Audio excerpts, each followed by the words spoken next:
Um, Assalamualaikum warahmatullahi wabarakatuh.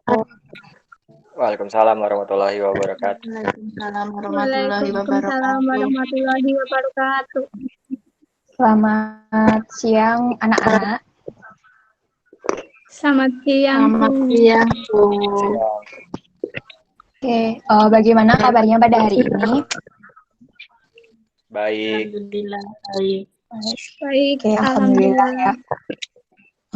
Pada hari ini kita akan melanjutkan materi mengenai pengantar administrasi perkantoran, yaitu sarana dan prasarana kantor. Nah, tujuan dari pembelajaran pada hari ini adalah yang pertama, kalian mampu memahami serta mampu menjelaskan mengenai apa yang dimaksud dengan sarana dan prasarana kantor itu sendiri. Kemudian selain itu diharapkan kalian dapat mengelola sarana dan prasarana kantor itu. Jadi kalian tidak hanya bisa menggunakan sarana dan prasarana kantor yang ada, tetapi kalian juga harus bisa mengelola sarana dan prasarana itu sendiri. Nah, sebelum kita masuk ke materi kita pada hari ini, ada ice breaking terlebih dahulu, yaitu dengan menggunakan metode talking stick.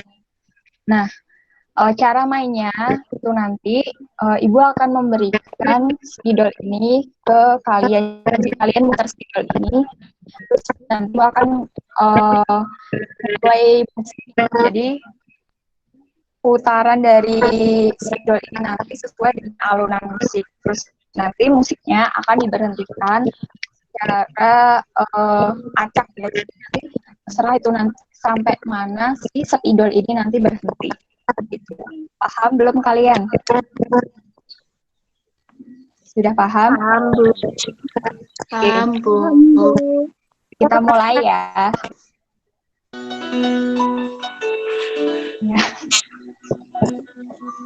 Dari saya, Bu. Iya. Hai, Desta.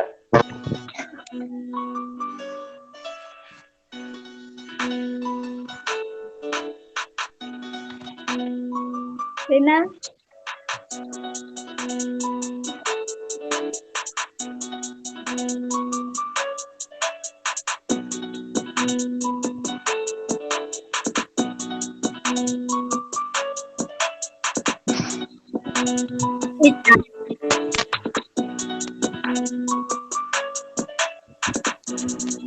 Ya. Desta. Rina. Ya.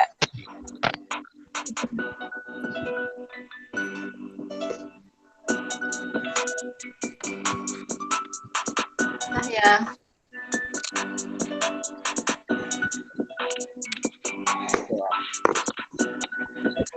Desta. Oke, stop ya. Berhenti di Desta. Oke. Jadi Desta harus jawab pertanyaan dari Ibu ya. Coba jelaskan apa yang dimaksud dengan sarana. Sebentar. Menurut saya, sarana adalah alat yang digunakan untuk menunjang kegiatan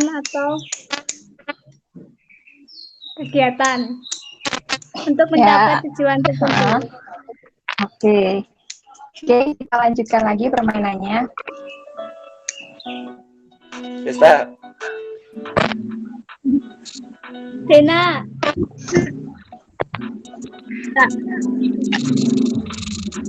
Ya. Berhenti. Oke. Berhenti di siapa tadi? Di Ica ya? Ica jawab pertanyaannya ya. Apa yang dimaksud dengan prasarana? Coba dijelaskan. Ya. Kalau tadi sarana itu alat, terus menurut saya kalau prasarana itu penunjang Penunjang. untuk kegiatan. Ya, oke. Untuk ice breakingnya cukup ya. Selanjutnya kita akan menuju materi. Oke. Pada hari ini kita akan mempelajari tentang yang pertama yaitu pengertian sarana dan prasarana tadi. Yang tadi sudah disinggung oleh Ika dan si Desta. Kemudian kita akan mempelajari mengenai apa itu jenis-jenis sarana dan prasarana kantor. Kemudian kita akan mempelajari tentang pengertian dari tata ruang kantor itu sendiri, lalu tujuan dan asas ruang kantor, dan yang terakhir adalah pengelolaan tata ruang kantor. Nah, untuk selanjutnya kita akan masuk ke pengertian sarana dan prasarana. Nah, berikut ini merupakan pengertian sarana prasarana menurut Kamus Besar Bahasa Indonesia. Nah, kalian bisa baca dulu pengertian sarana dan prasarananya. Ibu beri waktu 1 menit.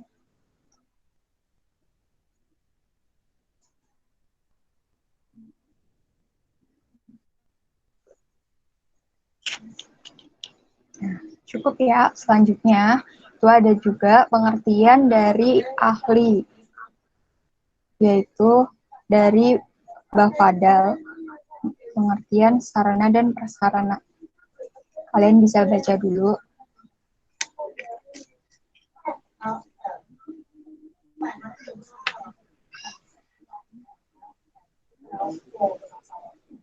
Ya, dan yang terakhir ini menurut Winarno Surahman, pengertian dari sarana dan prasarana.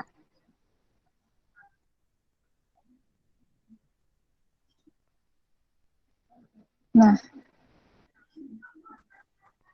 dari ketiga ahli yang memberikan pendapatnya mengenai sarana dan prasarana dapat disimpulkan bahwa sarana dan prasarana itu sendiri adalah alat yang memiliki peran untuk menunjang kegiatan agar berhasil dalam mencapai tujuannya di lingkup kantor itu sendiri.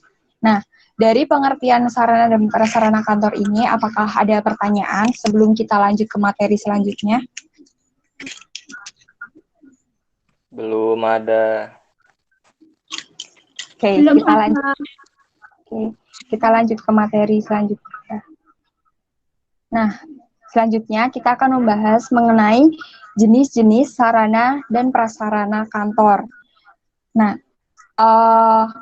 adakah dari kalian yang sudah mengetahui apa aja sih jenis-jenis dari sarana prasarana kantor itu? Coba Dena Citra bisa menyebutkan salah satu sarana dan prasarana kantor yang kamu ketahui. Sarana dan prasarana kantor itu seperti komputer. Ya, benar. Telepon. Sip. Jadi anak-anak, untuk jenis-jenis sarana dan prasarana kantor, di sini Ibu bagi menjadi 5 bagian. Yang pertama, itu merupakan peralatan atau perlengkapan kantor, seperti yang Dena Citra sebutkan tadi. Nah, salah satu peralatan dan perlengkapan kantor itu ada komputer, kemudian ada printer, terus ada ATK, dan lain-lain. Terus yang kedua, itu merupakan mesin-mesin kantor. Nah, mesin kantor ini merupakan mesin yang digunakan untuk menunjang kegiatan perkantoran. Mesin ini seperti mesin fotokopi, kemudian mesin tik, lalu ada mesin stensil, mesin dikte, dan lain sebagainya. Nah, selanjutnya itu ada perabotan kantor, di mana perabotan kantor ini merupakan suatu perabotan yang biasanya itu terbuat dari kayu, besi, maupun aluminium. Nah, contohnya itu seperti meja, kursi, lemari, filing kabinet, dan lain sebagainya. Kemudian ada interior kantor. Nah, interior kantor ini itu berhubungan dengan konsep daripada kantor itu sendiri. Jadi, ada beberapa kantor itu kan pasti memiliki suatu konsep dalam membangunnya. Ada yang dia itu konsepnya industrial, ada yang sederhana, tradisional, modern, seperti itu. Kemudian yang terakhir itu merupakan tata ruang kantor. Nah, ini yang akan kita pelajari di materi selanjutnya ya. Jadi ini berhubungan dengan cara menata ruang kantor itu sendiri. Oke, kita lanjutkan. Nah, di sini ada beberapa pengertian tata ruang kantor dari Geliangji, Littlefield, dan Peterson, dan Guiligi. Kalian bisa baca dulu pengertian tata ruang kantor menurut para ahli ini. Ibu beri waktu 1 menit. Mulai dari tata ruang kantor itu kan merupakan penyusunan segala peralatan dan perlengkapan kantor sesuai dengan tempatnya sehingga pegawai itu nyaman. Jadi, dalam menata ruang kantor itu harus disesuaikan dengan luas daripada ruangan itu sendiri. Kemudian fungsi dan manfaat dari ruangan itu sendiri. Sehingga si pegawai dalam melakukan pekerjaannya itu merasa nyaman, aman, dan leluasa dalam melakukan pekerjaan kantor itu sendiri. Nah, sampai sini adakah pertanyaan? Belum, Bu. Oke. Belum. Kita lanjutkan ya ke materi. Nah,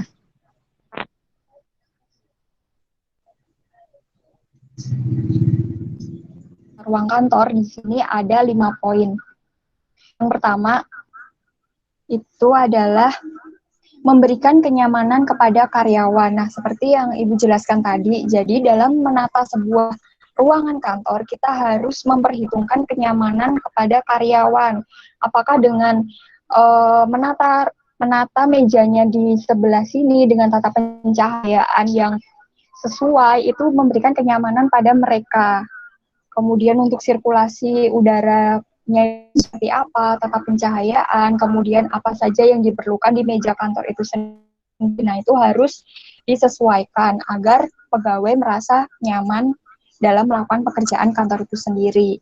Kemudian yang kedua, itu merupakan memanfaatkan ruangan kantor dengan maksimal. Nah, ini berhubungan pula dengan desain interior dari kantor yang kita buat.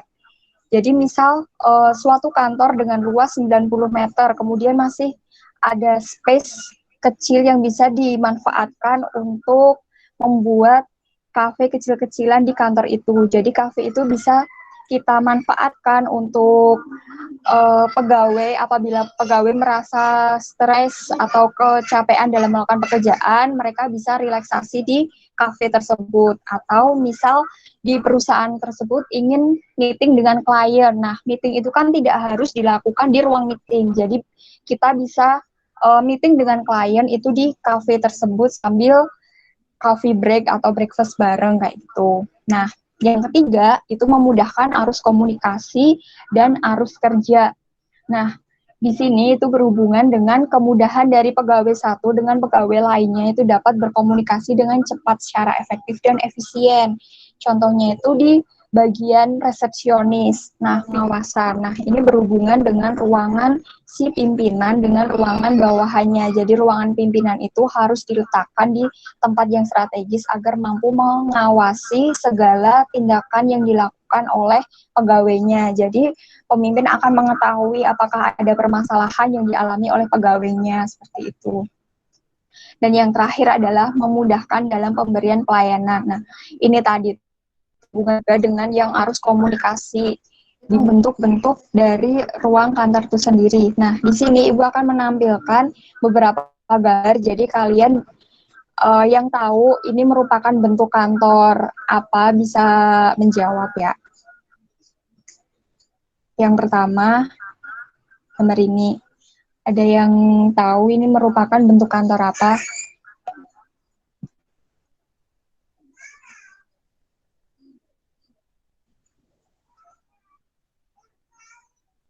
Coba Ica Agnes.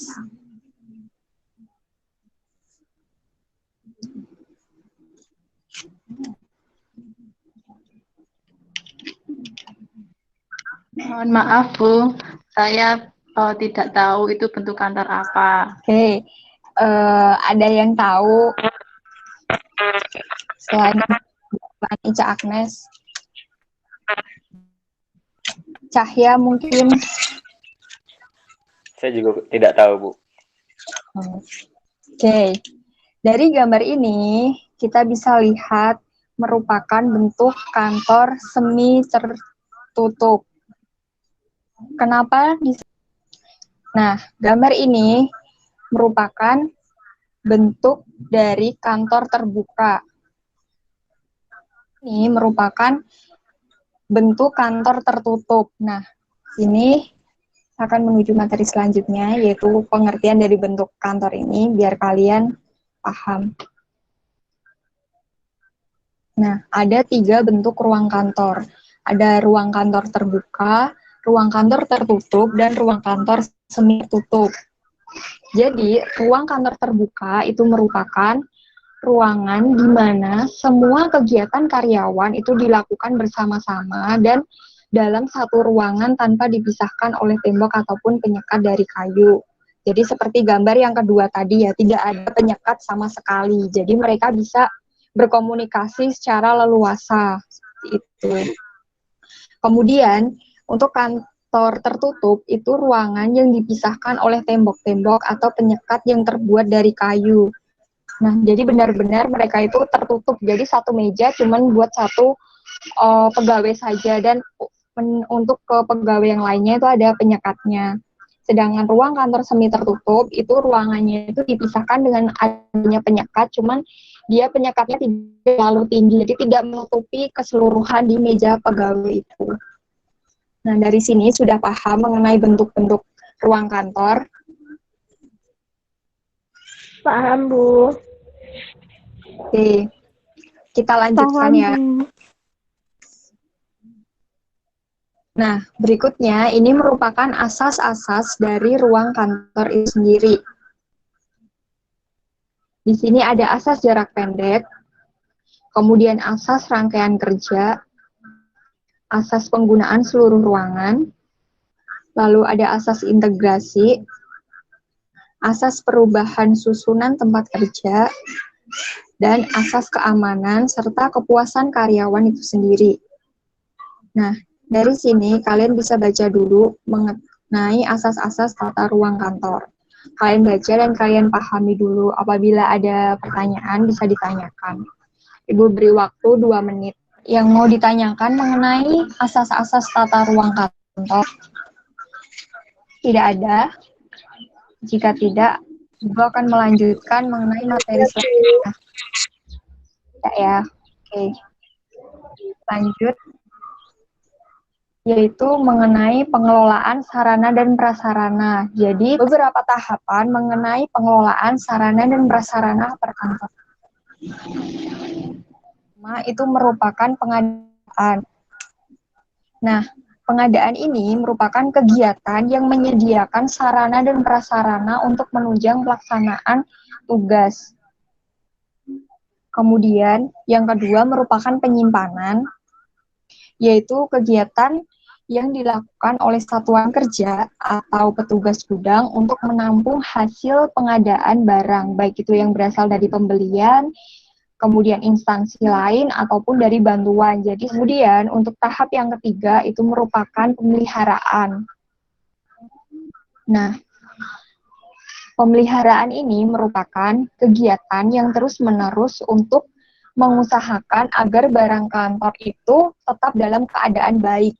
Inventarisasi ini merupakan kegiatan pencatatan barang-barang yang diinventaris. Jadi itu merupakan laporan. Nah, laporan ini itu bertujuan untuk mengetahui keadaan dari sarpras di kantor itu seperti apa, keadaannya baik atau buruk. Kalau baik berarti sarpras tersebut masih bisa dipakai, tapi kalau keadaannya udah buruk, udah tidak bisa diperbaiki lagi, nah itu akan dilakukan tindakan, apakah akan dihapuskan atau apa akan dijual. Itu. Nah, sampai sini apakah ada pertanyaan?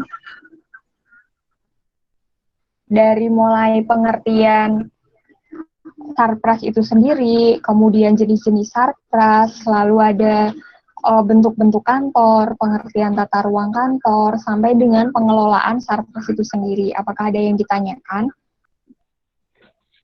Tidak, Bu. Tidak, Bu, sudah jelas.